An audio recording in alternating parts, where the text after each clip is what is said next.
Today, we're making one of the most incredibly robust flavored pastas you'll ever taste. Rasta pasta is known for its spicy profile, colorful presence, while remaining completely meatless and nutritionally filling. This dish is a 19-spice salute of pure glamour and gold and deliciousness. Let's start out by prepping our vegetables. I'm using bell peppers, red, orange, and green. When cutting bell peppers, I like to turn them upside down and make cuts along the indentation of the pepper. Once I do that, I'm able to basically peel the pepper away from its pith, leaving the stem and the seeds connected for discarding. Let me switch to a bit of a closer cam so you can see from a different angle how I get it done.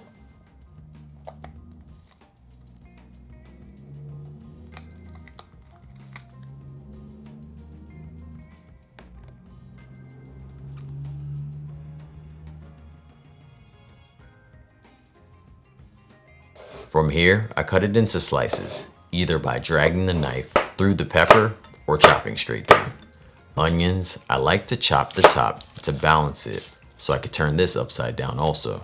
Then I slice it straight through the middle. The easiest way to cut an onion, for me at least, is to slice across the onion from end to end.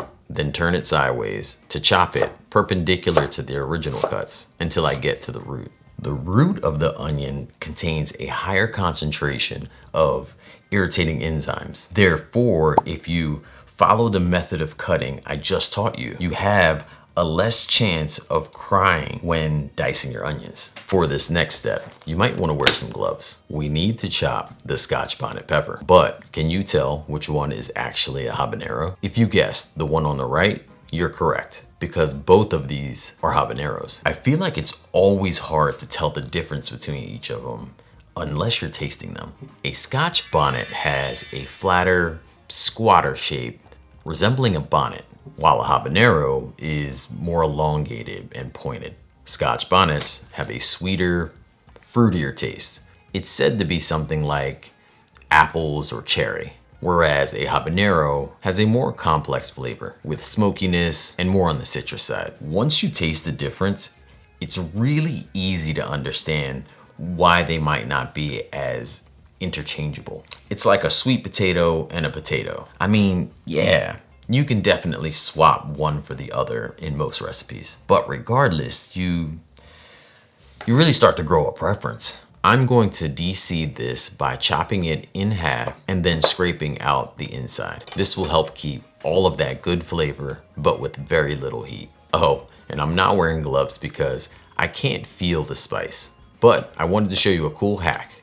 You can calm any spice down on your fingertips by simply rubbing oil on it. The fat from the oil helps mitigate the capsaicin. Saving the best for last, we're going into the garlic. Crush this with either your hand or on a table to get those cloves from out of there. Then sever this woody part at the bottom. Now, carefully place your knife over the garlic, and you can either press down to crush it or give it a quick bop.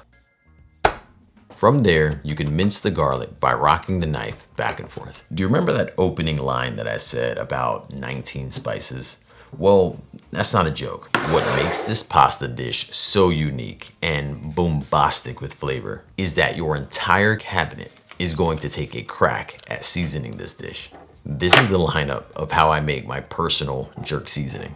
In jerk seasoning, it's just a flavorful, aromatic blend of spices that originated in Jamaica. So I'm not sure where the word jerk came from, but in my opinion, it's a pretty nice spice. This blend is a dry rub that's typically used to season the meat. But Rastafarians, you know, those guys with super long hair, glowing dark skin, and they seem to live forever like centenarians, they don't eat meat. Now, some have been known to eat fish, but their whole thing is eating food that came from the ground. So they use this spice blend to help bring this particular dish to life. And lastly, in our setup, we're gonna use some fresh thyme. Before we bring our pot of water to the stove and get it to a boil, I want to talk a little bit about pastas for a second. Pastas are one of those things that can be ultra processed and really for no reason at all. Some of what we pick up in grocery stores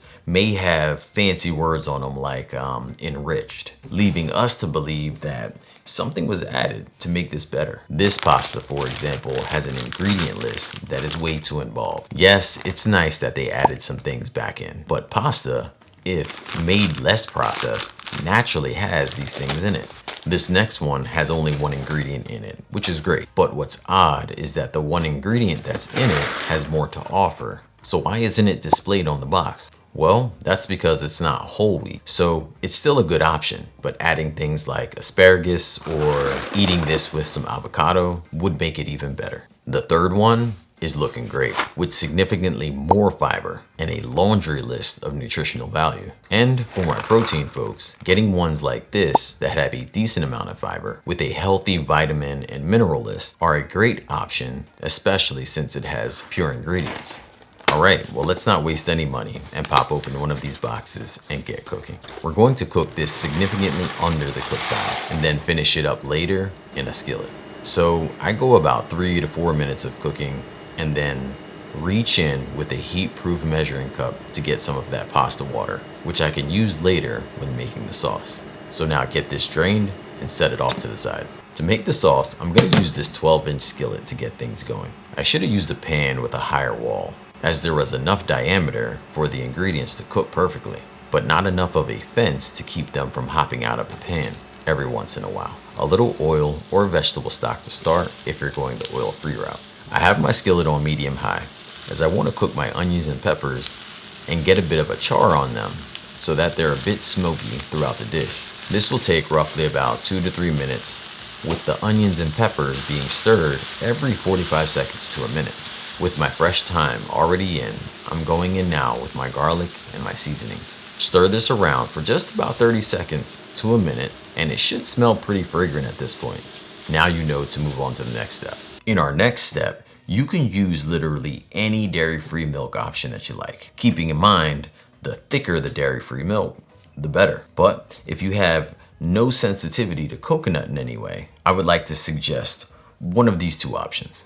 This isn't sponsored. For a recipe like this one, while either can would work, I like to go with this purple can. As you can see, it reads as a more creamy version, which really goes well when you're looking to make a saucy pasta dish. Pour your cream directly into the skillet, and then you're gonna follow that up shortly with vegetable stock.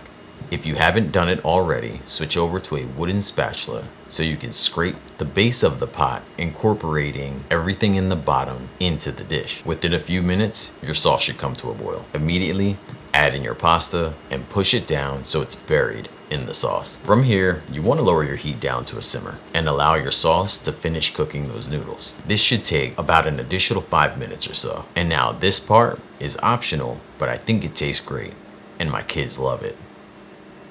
So adding roughly about 1/4 to 1/2 cup of vegan parm is that last step.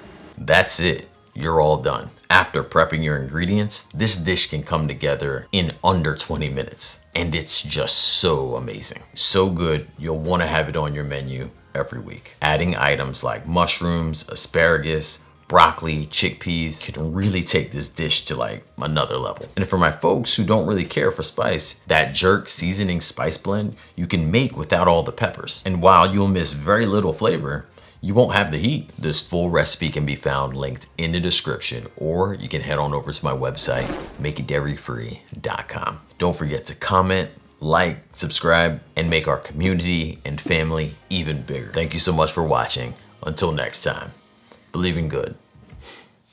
Peace.